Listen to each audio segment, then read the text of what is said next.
বাংলাদেশ ছিল শেখ হাসিনার বানানো একটি কারাগার। গোটা বাংলাদেশটাই যেন আয়না ঘরে পরিণত করেছে। আত্মগোপন করে থাকা বাংলাদেশের পক্ষে, বাংলাদেশের মধ্যে সম্ভব ছিল না।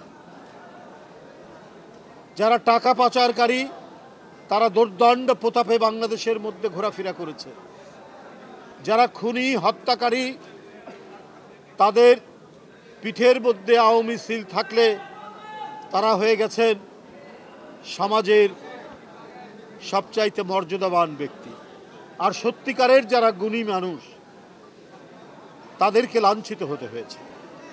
ব্যারিস্টার রফিকুল হক, অধ্যাপক সিরাজুল ইসলাম চৌধুরীর মতো এবং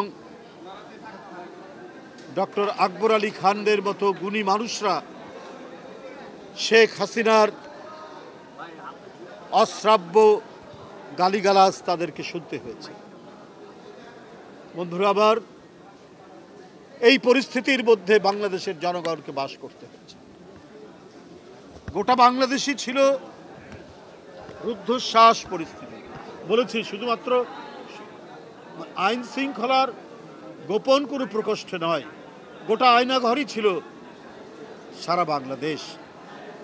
তো এইরকম একটি পরিস্থিতির মধ্যে প্রবাসী বাংলাদেশিরা আসতে পারেননি। তারা সেখান থেকেই প্রতিবাদ করেছেন। তারা সেখান থেকে শেখ হাসিনা তার দোসররা গেলে সেখানে প্রতিরোধ করেছেন, কালো পতাকা দেখিয়েছেন, ইত্যাদি কর্মসূচি পালন করেছিলেন। সুতরাং তারা আরও বেশি টার্গেট ছিল শেখ হাসিনা, তারা আরও বেশি টার্গেট ছিল আওয়ামী দুঃশাসনে। তাদেরকে না পেয়ে তার পরিবারের উপর অত্যাচার করা, তাদের গ্রামের বাড়িতে গিয়ে সেইখানে পুলিশ গিয়ে হয়রানি করেছে যে তোমাদের ছেলে যদি বাইরে কোনো ধরনের কর্মসূচি এবং হাসিনার বিরুদ্ধে কিছু কথা বলে তাহলে তোমাদেরকে আমরা ছাড়বো না। সেই পরিস্থিতি হয়েছে। অনেকের বাড়ি পুড়িয়ে দিয়েছে। আমাদের যে যুক্তরাজ্যের সভাপতি মালেক ভাইয়ের বাড়িতে গিয়ে আগুন দিয়েছে সিলেটের গ্রামের বাড়ি। তাদের এই ভয়াবহ রোষানল। অর্থাৎ তুমি বাংলাদেশের মানুষ, তুমি পৃথিবীর কোথাও একটু শব্দ করতে পারবে না, কারণ শেখ হাসিনা এখানে তার যে ভয়ঙ্কর রাজত্ব তার বিরুদ্ধে কোনো কথা বলতে পারবে না। অ্যান্টিব্যাকটেরিয়াল অ্যাডিটিভ যুক্ত সেরা ওয়াটার ট্যাঙ্ক বিশুদ্ধ পানিতে ব্যাকটেরিয়া জন্মাতে দেয় না, কারণ তার ইচ্ছা মতো এই দেশ চালাবে। এখানে জনগণের মতামতের কোনো সুযোগ ছিল না। গণতান্ত্রিক প্রতিষ্ঠানকে সে ভেঙে দিয়েছে। সেখানে নির্বাচন কমিশন ছিল শেখ হাসিনার এক একটা ঠুটো জগন্নাথ। এই ছিল বাংলাদেশের পরিস্থিতি।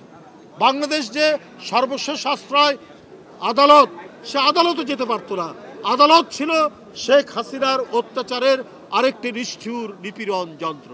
আইন শৃঙ্খলা বাহিনী তো আছেই, সব বাহিনী তার নিয়ন্ত্রণের মধ্যে। যাবে কোথায়, কি পরিস্থিতি? তাই আমি আজকে আপনাদের সামনে শুধু এই কথাটুকুই বলতে চাই যে এই যে 16 বছরের নিপীড়ন দুঃশাসনের মধ্যে গোটা জাতিকে এক ধরনের বন্দি খাঁচার মধ্যে যে শেখ হাসিনা রেখেছিলেন, তাকে এই দেশ থেকে তাড়াতে, দুঃশাসনের অবসান ঘটাতে শিশু বাচ্চা সহ তরুণ যুবক ছাত্র জনতা শ্রমিক রিকশাওয়ালা মাত্র 1 বছর আগে জীবন দিয়ে এখন কিছুটা স্বস্তির নিঃশ্বাস ফেলার সুযোগ পাওয়া গেছে। কিন্তু গণতন্ত্র তো এখনো নিরাপদ নয়। অবাধ সুষ্ঠু নির্বাচন কবে হবে এটি নিয়ে নানা ধরনের গোঁজামিল দেখতে পাচ্ছি, নানা ধরনের টানাপোড়েন দেখতে পাচ্ছি। কেন এটি হবে? বন্ধুরা আমার, এইটা তো হওয়ার কথা নয়। শেখ হাসিনার দুঃশাসন মুক্ত বাংলাদেশে আমরা দেখব যে গণতন্ত্রের যে শর্তগুলি, সেই শর্তগুলি পূরণ হচ্ছে। এখানে রাজনৈতিক দলগুলো সভা সমাবেশ করবে, স্বাধীনভাবে কথা বলবে, স্বাধীনভাবে সংগঠন করবে। এটার জন্যই তো লড়াই। এবং অবাধ সুষ্ঠু নির্বাচন হবে। এখানে কোনো গুন্ডামি সন্ত্রাসীর আশ্রয় থাকবে না, যেটা শেখ হাসিনা করেছিল। তাহলে আজকে কেন এই অবাধ সুষ্ঠু নির্বাচন দিতে এত দেরি?